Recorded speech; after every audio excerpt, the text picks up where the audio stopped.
সেদিন সবাই মিলে মানেবাড়ি যাবার স্পেশাল কারণটি ছিল আমাদের পরম পূজনীয় গুরুদেব এসেছেন আমার মানিবাড়িতে। যেহেতু তিনি আমার মা বাবার গুরুদেব, তাই আমি তাকে দাদু বলে ডাকি। তো আমার সেদিন যেতে একটু লেট হয়ে গিয়েছিল, তো আমি যাওয়ার সাথে সাথেই দাদুকে প্রণাম করে নিয়েছি, আর বাড়ির সবাই বড়রাও প্রণাম করে নিয়েছেন গুরুদেবকে।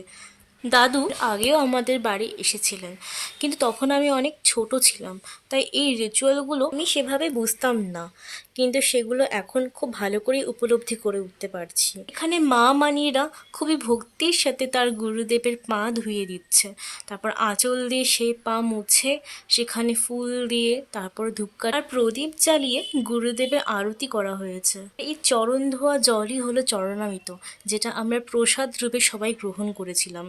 আর অন্যদিকে চলছে ভোগের রান্নার আয়োজন। ভোগের রান্নাগুলো কমপ্লিট হয়ে যাবার পর সুন্দর করে মাটির পাত্রে সাজিয়ে ঠাকুরকে এবং গুরুদেবকে নিবেদন করা হয়েছে প্রথমে। তারপর গুরুদেব এইভাবে কীর্তনের মাধ্যমে আগে ঠাকুরকে সে খাবার নিবেদন করে তারপরে নিজে গ্রহণ করেছেন।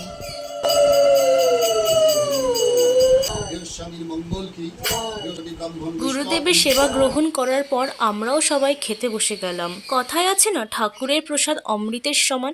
সত্যি সেদিনের খাবারগুলো এতটাই সুস্বাদু হয়েছিল, মনে হচ্ছিল অমৃত খাচ্ছি। খাবার খেয়ে খাটে এসেই দেখি দু ভাই মিলে খেলা করছে। যে শুয়ে আছে সে আমার ভাগনা, আর উপরে দুষ্টু বাচ্চাটা হচ্ছে আমার ভাস্তা। দুজনেই খুবই দুষ্টু।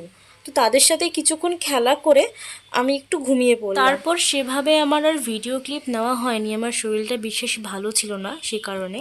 তো পরের দিন সকালবেলা চলে এলো সে কঠিন সময়। গুরুদেব চলে যাচ্ছেন তার অন্য ভক্তের বাড়ি। সামনে আমার জীবনে আসতে চলেছে একটা অনেক বড় আর শুভ একটা দিন। তো তার আগে আমি দাদুর আশীর্বাদ পেয়ে গেছি, এটা আমার কাছে অনেক বড় একটা পাওনা। আমি আশা করছি দাদু অতি শীঘ্রই আবারও আসবেন আমাদের বাড়িতে।